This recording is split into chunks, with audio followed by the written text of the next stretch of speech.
इस कार्यक्रम के पुण्यार्चक हैं गुणायतन परिवार।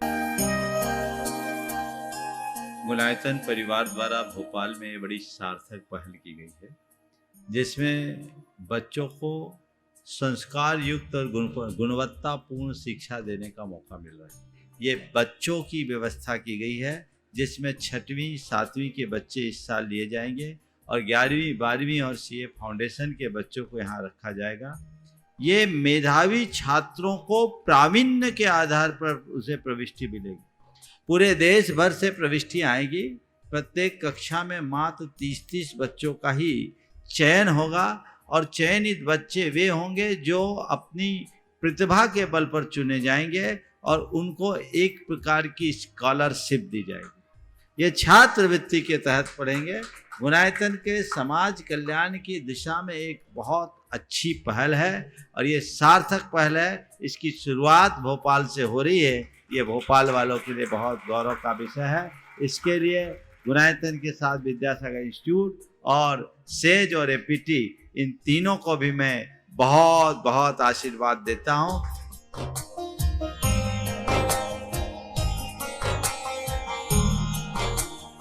एक आदर्श और व्यवस्थित दिनचर्या का लक्ष्य प्राप्ति में बहुत बड़ा योगदान होता है।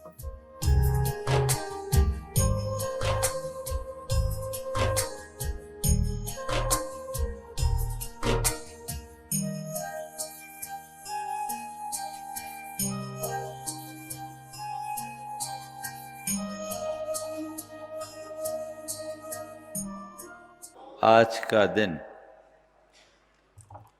भारतीय संस्कृति के इतिहास का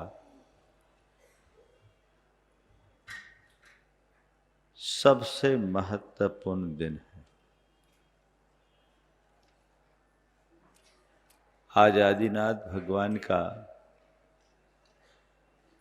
निर्वाण दिवस है। वे आदि भी हैं तो अनादि भी हैं। वे आदि इसलिए हैं कि उनसे हमें धर्म का मार्ग मिला।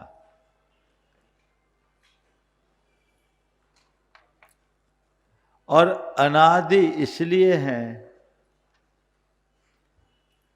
कि उन्होंने हमें उस तत्व का बोध कराया जो अनादि है, शाश्वत है, सत्य है, सनातन है। भगवान ऋषभदेव, जिन्हें हम आदिनाथ के नाम से जानते हैं, केवल जैन परंपरा की दृष्टि से नहीं अपितु संपूर्ण भारतीय परंपरा में उन्हें बहुत महान स्थान दिया गया और उन्हें उतने ही श्रद्धा, भक्ति और आदर के साथ पूजा गया, माना गया। ऋषभदेव के जीवन को जब हम देखते हैं तो अन्य तीर्थंकरों से इनके जीवन में कई मौलिक अंतर दिखाई पड़ते हैं। अन्य तीर्थंकरों ने हमें केवल निर्वाण का पाठ पढ़ाया, मोक्ष का मार्ग बताया, धर्म तीर्थ का प्रवर्तन किया। लेकिन भगवान ऋषभदेव ने केवल धर्म तीर्थ का प्रवर्तन नहीं किया,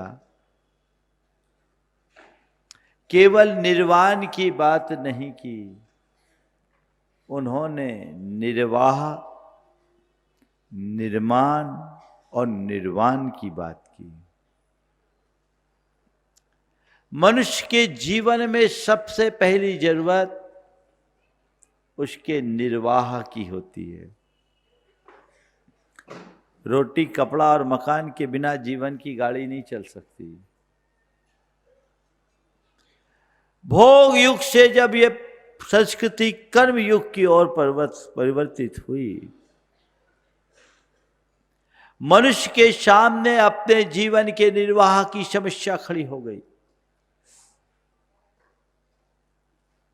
अभी तक तो अपनी सारी आवश्यकताओं की पूर्ति प्राकृतिक कल्प वृक्षों से हो जाती थी।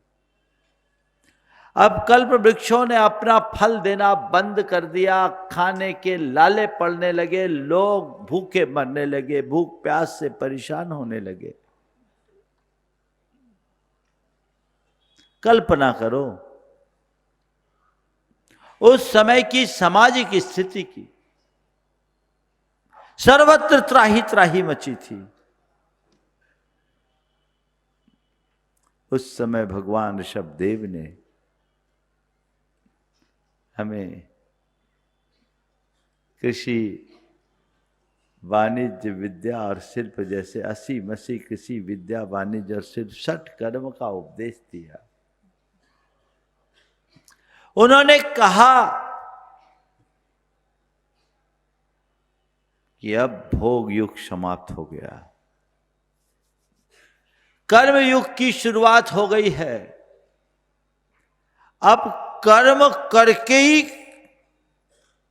आपको काम करना पड़ेगा, इसलिए कर्म करो। और कर्म करने के क्रम में उन्होंने जीवन के निर्वाह के लिए, जीव को पार्जन के लिए 60 कर्म का उपदेश दिया।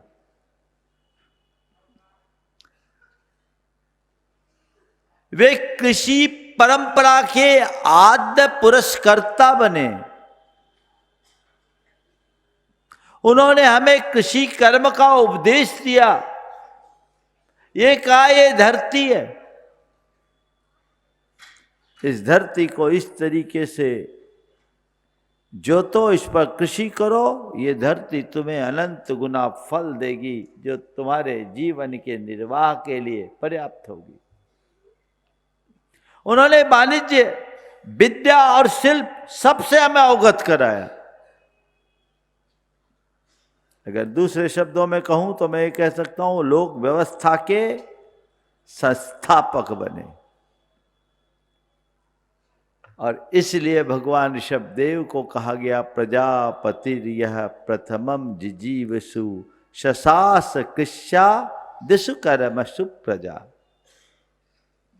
जिन्होंने पहले जिजीविषा से प्रेरित लोगों के जीवन के लिए, जीवन के निर्वाह के लिए कृषि आदि 60 कर्मों का उपदेश दिया, इसलिए वे प्रजापतिर कहलाए। और प्रबुद्ध तत्तः पुनरद्भुतोदयो ममत्व तो निर्विविदे विदाम्बर है। लेकिन जब उन्होंने भीतरी तत्व को जाना तो सारे सर्व ममत्वों से मुक्त होकर खुद मोक्ष के मार्ग में लगे और सबके लिए मोक्ष मार्ग का प्रवर्तन किया। अन्य तीर्थंकरों के जीवन में ये नहीं है। हमारे निर्वाह की व्यवस्था भगवान ऋषभदेव ने की, हमारे निर्माण की व्यवस्था भगवान ऋषभदेव ने की, और बाद में निर्वाण का पथ प्रशस्त किया। तीनों शब्दों को थोड़ा समझे। निर्वाह, जीवन का गुजारा। निर्माण, जीवन मूल्यों की प्रतिष्ठा। निर्वाण, जीवन के पूर्णता की उपलब्धि। जीवन का गुजारा बहुत बड़ी बात नहीं है। उन्होंने हमें निर्वाह की बात तो सिखाई। जीवन के लिए जो आवश्यकता है उन सब को उपलब्ध किया, लेकिन उसके साथ एक बात और जोड़ी कि ये चीजें उपभोग के लिए नहीं है, आवश्यकता अनुरूप उपयोग के लिए है। अंधा उपभोग मनुष्य का पतन कराता है, आवश्यकता अनुरूप उपयोग उसका उत्थान कराता है। उन्होंने कहा केवल निर्वाह तक सीमित मत रहना। निर्वाह तो पशु पक्षी भी कर लेते हैं। जैसे हम खा पी कर अपना जीवन गुजारते, पशु भी गुजार लेते, हम और उनमें क्या अंतर है? निर्वाह पशुता की पहचान है और निर्माण मनुष्यता की प्रतिष्ठा। जहां केवल अपने हित की बात सोची जाए वो निर्वाह है, और जहां अपने हितों के साथ औरों के हितों का ध्यान रखे वहां निर्माण है। मानवीय जीवन मूल्य हमारे जीवन में तभी प्रतिष्ठित हो पाते हैं जब हम अपने साथ औरों के हितों का भी ख्याल रखते हैं। कदाचित हम औरों के हित को साध न सके तो कोई बात नहीं, पर कम से कम औरों के हितों में बाधक तो न बने। भर्तृहरि ने मनुष्य के 4 श्रेणियां बताई। एक राक्षस, एक पशु, एक मनुष्य की और एक दैवी। जो सबके हितों का भक्षण करे वो राक्षस, जो अपने हितों की पूर्ति के लिए औरों के हितों को नष्ट करे वो पशु, जो अपने हित के साथ औरों का हित साधे वो मनुष्य, और जो औरों के हितों के लिए अपने हितों को त्याग दे वो देवता।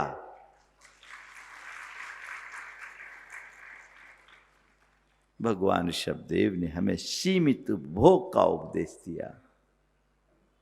का उपयोग करो आवश्यकता के अनुरूप और अपने जीवन की गाड़ी को आगे बढ़ाओ। ये केवल निर्वाह नहीं, तुम्हारे जीवन के निर्माण की प्रक्रिया से तुम्हें जोड़ेगा। तो हम निर्वाह से निर्माण की ओर आए। निर्माण यानी मनुष्यता से जुड़ना। पशुता से ऊपर उठने पर मनुष्यता आती है। मानवीय जीवन से जुड़ो। जब तक हमारे हृदय में औरों के प्रति संवेदना ना हो, जीवन का निर्माण नहीं हो सकता।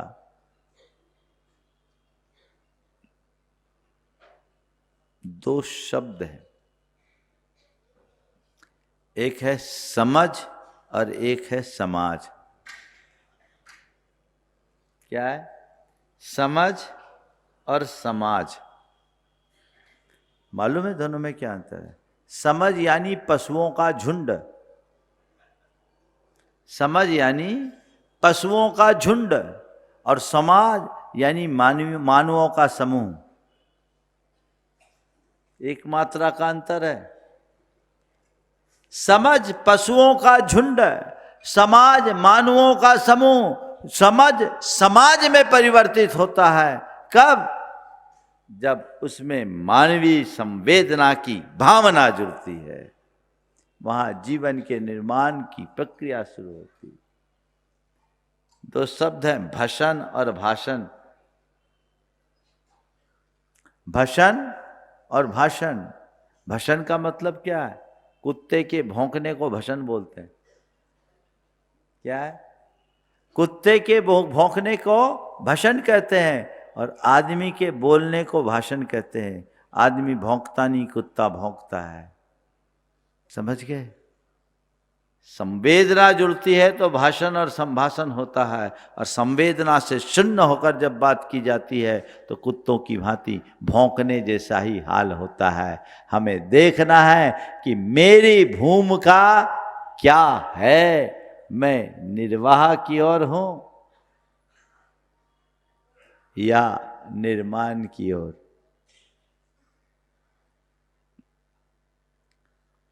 पति अपनी पत्नी पर चिल्लाया कि तुम मुझे कुत्ता क्यों बोलती हो। पति पत्नी पर चिल्लाया कि तुम मुझे कुत्ता क्यों बोलती हो, तो पत्नी ने कहा बहुत हो गया, भौंकना बंद कर दो। संवेदनाएं जब समाप्त होती है तो कुछ ऐसी दशा होती है। भगवान ऋषभदेव ने हमें यही नहीं रोका, उन्होंने मानवीय जीवन मूल्यों का पाठ पढ़ाया। संपूर्ण मानव सभ्यता के जो सूत्र थे वे सब दिए। इस मानव सभ्यता के आद्याविष्कर्ता यदि कोई है तो भगवान ऋषभदेव हैं।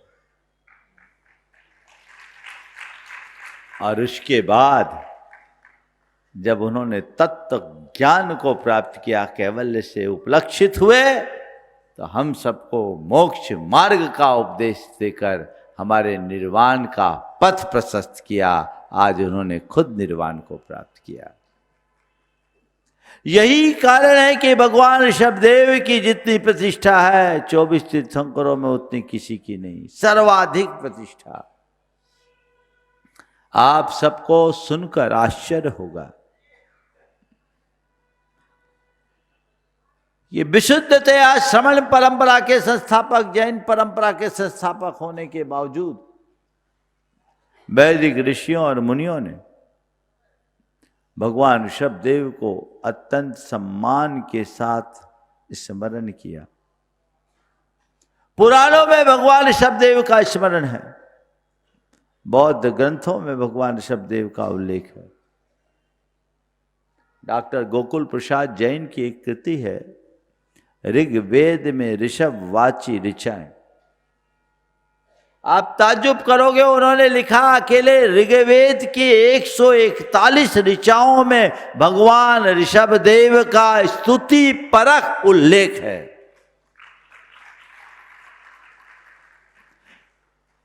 भगवान ऋषभदेव के इकलौते ऐसे तीर्थंकर थे जो दोनों परंपराओं में मान्य थे, उसका यह प्रमाण है।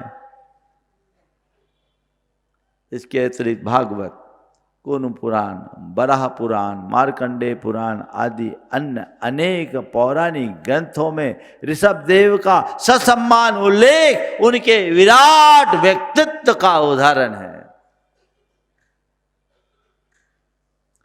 एक वैदिक ग्रंथ में तो ऐसा लिखा है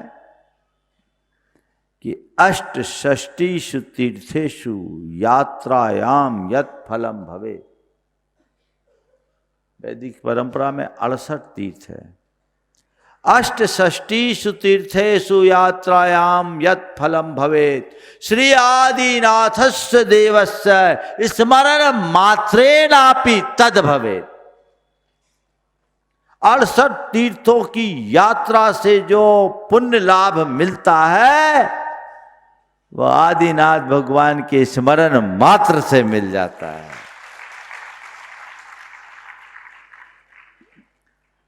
जो निर्वाह से निर्वाण तक का पथ प्रशस्त कर गए, आज उन आदिनाथ भगवान का निर्वाण महामहोत्सव हम सब मना रहे हैं। निर्वाण का अर्थ क्या है? बोलो। हाँ, निर्वाण का अर्थ मृत्यु नहीं, देहांत नहीं, देह भाव का अंत है। मृत्यु नहीं, मृत्युंजयी बनने की उपलब्धि। निर्वाण का अर्थ होता है निर्गतः वान यस्मिन् स निर्वाण। वान क्या है? मन की वासना और विकार। उनको उन्होंने आज की तिथि में पूरी तरह नष्ट कर दिया। वह शुद्ध बुद्ध चेतन परमात्मा हो गए। अपनी चेतना की परिपूर्णता को उपलब्ध कर लेना ही निर्वाण है। आज आदिनाथ भगवान के संदर्भ में 4 बातें मैं 4 शब्दों के माध्यम से कहूंगा। बोध, वैराग्य, संयम और सिद्धत्व। भगवान ऋषभदेव की जीवन यात्रा बोध से सिद्धत्व तक की यात्रा है, और यदि हम उनसे कुछ सीख पाए तो यह हमारे जीवन की एक बड़ी उपलब्धि होगी। बोध, बोध का मतलब जानकारी नहीं, इंफॉर्मेशन नहीं, सूचनाओं का संग्रह नहीं, ये तो बाहर है। बोध यानी विवेक की उपलब्धि। उन्होंने हमें जीवन के निर्वाह के लिए भी बोध दिया, निर्माण के लिए भी बोध दिया, और अंत में आत्मा के कल्याण के लिए निर्वाण के पथ का बोध दिया। उनके पास तो बोध था ना, था कि नहीं? और वो बोध ऐसा आत्मबोध कि सबके मध्य रहते हुए भी स्व में केंद्रित रहते थे।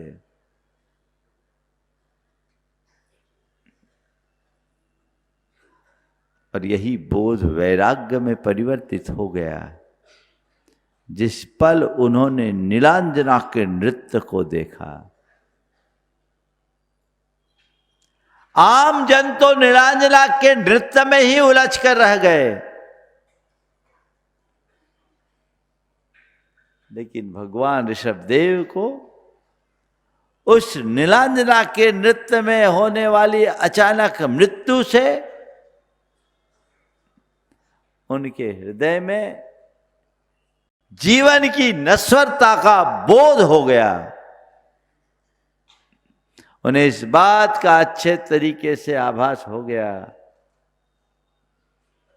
कि ये जीवन क्षण भंगुर है, इसका मोह कतई अच्छा नहीं, ये आसक्ति एक विकार है जो हमारी चेतना का कभी भी पतन करा सकती है। वे वैराग्य के मार्ग पर निकल गए, उनने सब कुछ छोड़ा, सागर तक फैली इस धरती को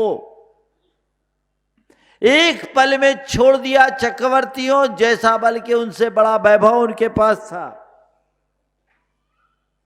राजपाट, वैभव, परिवार सब त्याग दिया, वैराग्य की ओर मुड़ गए। हमें अपने भीतर उतर कर देखना है। कहने को ज्ञान तो बहुत है, जितने बैठे सब पढ़े लिखे हैं कि नहीं है? बोलो बोलो, पढ़े लिखे हो ना? सब ज्ञानी हो ना? अब कैसे ज्ञानी वो आप ही जानो। तुम्हारे भीतर अंतर्बोध कब जगेगा ये देखो। भगवान ऋषभदेव के अंदर बोध था, वैराग्य जागने में एक पल लगा। नीलांजना के इस दृश्य को देखकर, नृत्य को देखते देखते उनकी चेतना अंदर से नाच उठी। वो वैराग्य के मार्ग में प्रस्थित हो गए। एक पल लगा, राजपाट, वैभव सबको तिलांजलि दे करके चले गए। तुमने कितनों की मौतें देखी है, कभी विचार किया? कितनों को शमशान पहुंचाए हो अपने ही कंधों पर। कैसा युग आ गया। पहले तो सुनते थे कि थोड़ा शमशानिया बैराग होता था, पहुंचाने जाते थे तो लोगों के मन में थोड़ा बैराग की झलक दिखती थी। अब तो हमने सुना है कि शमशान में भी मौज मस्ती होने लगी है। वो वैराग भी खत्म है। कहां बिना बोध के वैराग्य नहीं होता। भगवान ऋषभदेव ने जीवन की नश्वरता और आत्मा की अमरता का बोध किया। वे निकल गए कि नहीं, ये शरीर नश्वर है, ये संपत्ति क्षणभंगुर है, ये संबंधी भी 2 दिन के हैं। मुझे असली अगर आराधन करना है तो अपनी आत्मा का करना है। वे निकल गए। बोलो मेरे भीतर वैराग्य का अंकुर कब जगेगा? मेरे भीतर वैराग्य का अंकुर कब जमेगा? आज के संदर्भ में मैं आप सबसे ये कहता हूं, वैराग्य का मतलब केवल ये नहीं कि आप सन्यासी बन करके निकल जाओ। वैराग्य का मैं दूसरे अर्थ में, ये वैराग्य को मैं दूसरे अर्थ में ऐसा कहता हूं कि वैराग्य होने का मतलब अपनी आसक्ति को मंद कर दो, अपने जीवन के दृष्टिकोण को बदल दो। भोग के लिए नहीं जीना है, त्याग के लिए जीना है, संग्रह के लिए नहीं, अनुग्रह के लिए जीना है। यह भी एक वैराग्य का ही लक्षण है। किसके लिए जी रहे हो बोलो? भोग के लिए कि त्याग के लिए, संग्रह के लिए या अनुग्रह के लिए? तुम्हारा साध्य क्या है, लक्ष्य क्या है, ध्येय क्या है, उद्देश्य क्या है, यही तुम्हारे अभिप्राय को दर्शाएगा। वैसी दृष्टि अपने अंतर मन में जगाने की जरूरत है। तो ये वैराग्य मेरे जीवन का अंग बने। भेष का वैराग्य बहुत सरल है, अभिप्राय का वैराग्य बहुत कठिन है। वैरागी का वेश बना लाना बहुत बड़ी बात नहीं, मन का राग घटना ही असली बात है। जीवन का ध्येय बदल जाना चाहिए, दृष्टिकोण बदल जाना चाहिए। अभी तक मैंने जिनको अपने लिए उपादेय माना, अब वे मेरे लिए हे बन गए हैं। अब तक जिन्हें मैं सब कुछ मानता था, अब वो मेरे लिए तुच्छ है। ये वैराग्य के लक्षण है।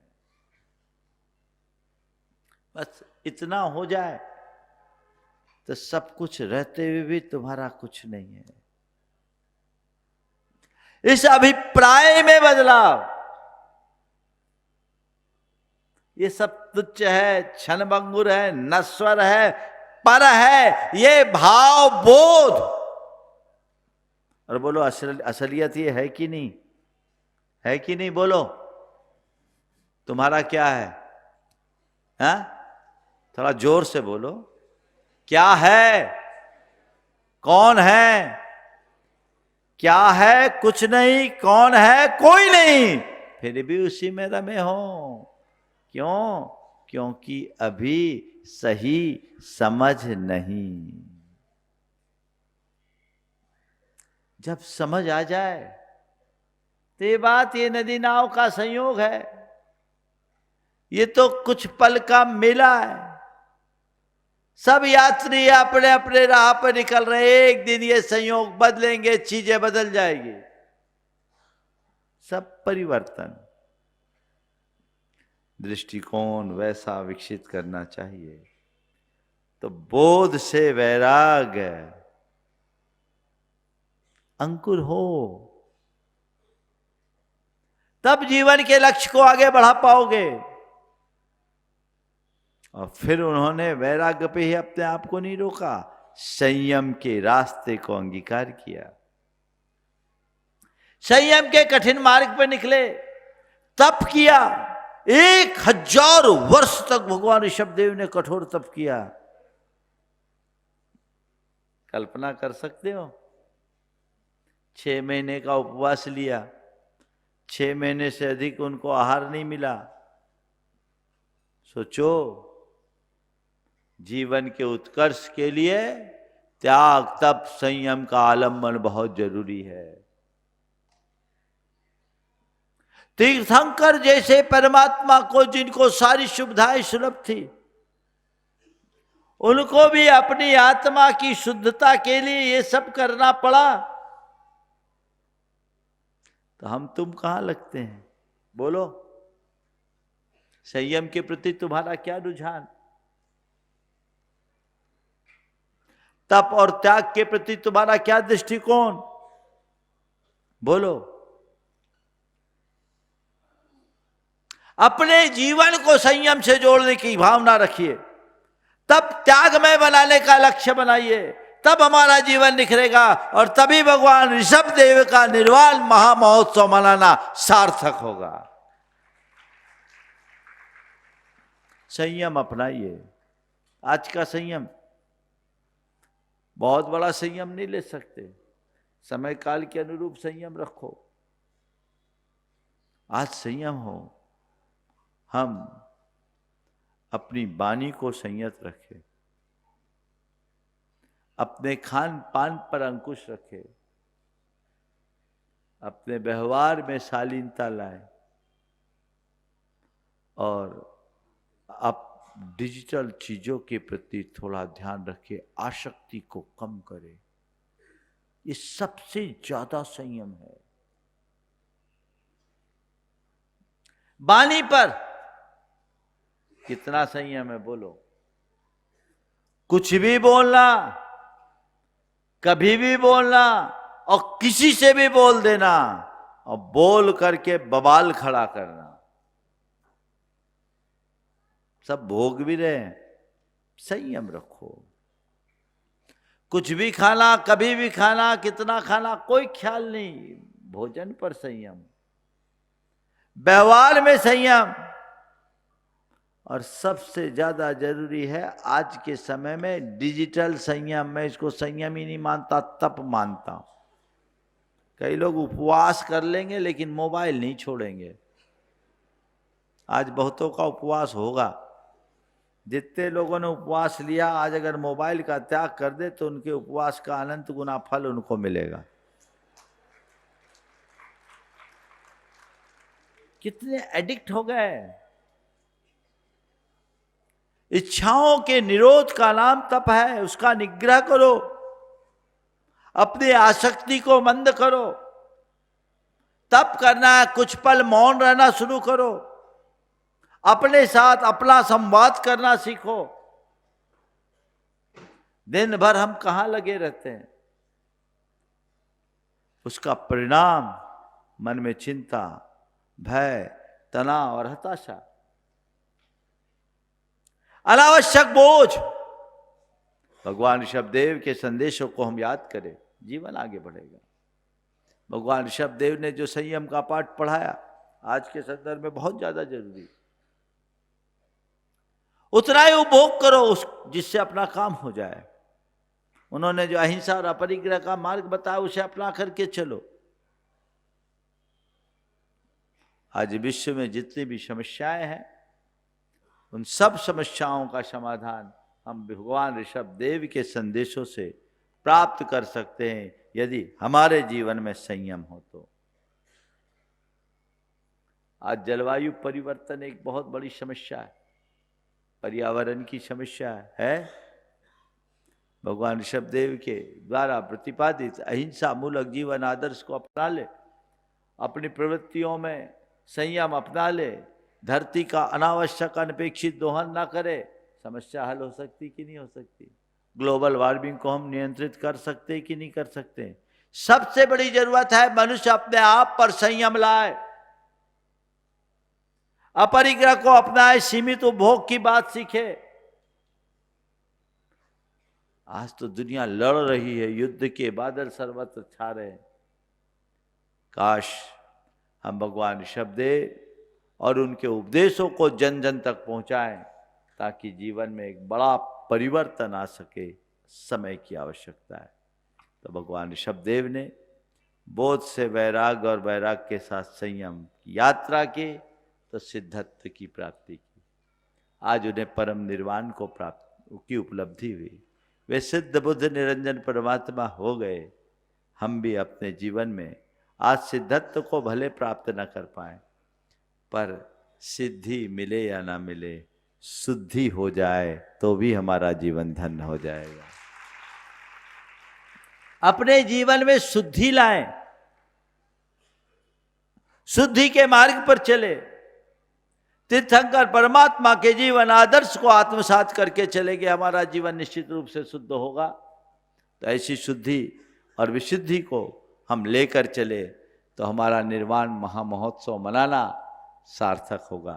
अभी आप लोग भगवान कैलाश पर्वत पर विराजमान है, निर्वाण लाडू चढ़ाएंगे? चढ़ाएंगे? हाँ,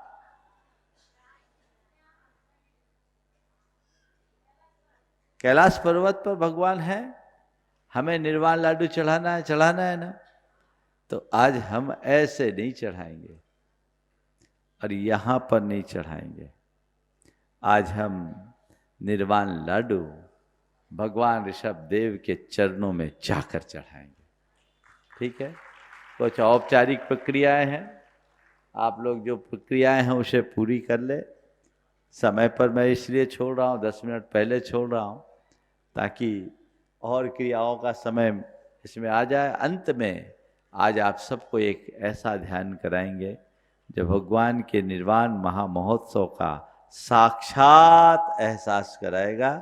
तो उससे पूर्व जो निर्वाण कल्याण की औपचारिक प्रक्रिया है उसे पूरी कर ले और फिर आगे की प्रक्रिया पूरी होगी। इस कार्यक्रम के पुण्यार्जक गुणायतन परिवार।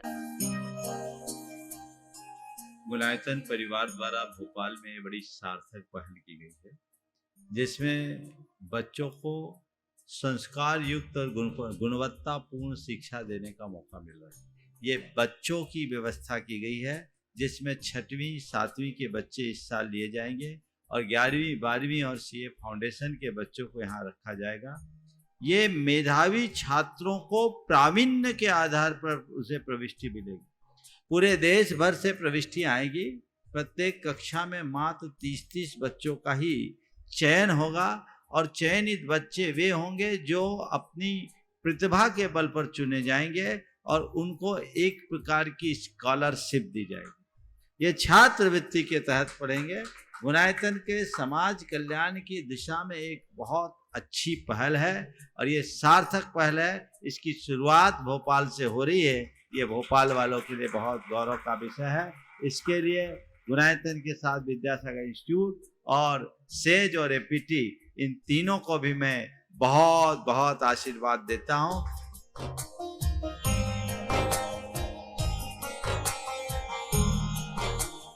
एक आदर्श और व्यवस्थित दिनचर्या का लक्ष्य प्राप्ति में बहुत बड़ा योगदान होता है।